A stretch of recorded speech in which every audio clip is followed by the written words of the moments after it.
आगामी विधानसभा निवडणुकीच्या पार्श्वभूमीवर शिवसेनेतल्या उद्धव ठाकरे गटाचे शिवसैनिक आणि राज ठाकरे यांचे मनसैनिक यांच्यामधली कटुता आणखी वाढल्याचं दिसून येते। माजी मुख्यमंत्री उद्धव ठाकरे यांच्या ठाणे दौऱ्यादरम्यान त्यांच्या ताफ्यावर झालेल्या हल्ला प्रकरणातील मुख्य आरोपी आणि मनसेचे ठाणे जिल्हाध्यक्ष अविनाश जाधव यांनी आज मनसे अध्यक्ष राज ठाकरे यांची भेट घेतली।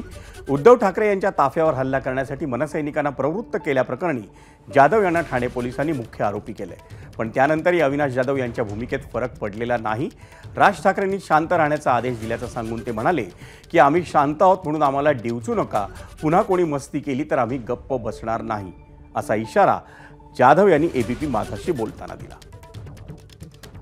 राजसाहेबांनी आम्हाला सांगितल्याच्या नंतर आमच्यासाठी तो विषय संपतो आणि आमच्यासाठी तो विषय संपला। साहेबांनी आम्हाला सगळ्याच महाराष्ट्र सैनिकांना आवाहन केलेलं आहे की आता आपल्याला या कुठल्या वादात पडायचं नाहीये, पण त्यांच्याकडनं जर कुठल्या प्रकारचा रिॲक्ट आला तर पुन्हा तसंच उत्तर आम्ही त्यांना देणार। तुम्ही जर आमच्या घरावर येणार असाल तर आम्ही तुमच्या पण घरावर येणारच ना।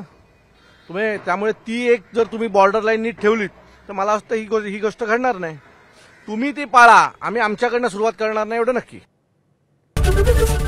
एबीपी माझा, उघडा डोळे बघा नीट।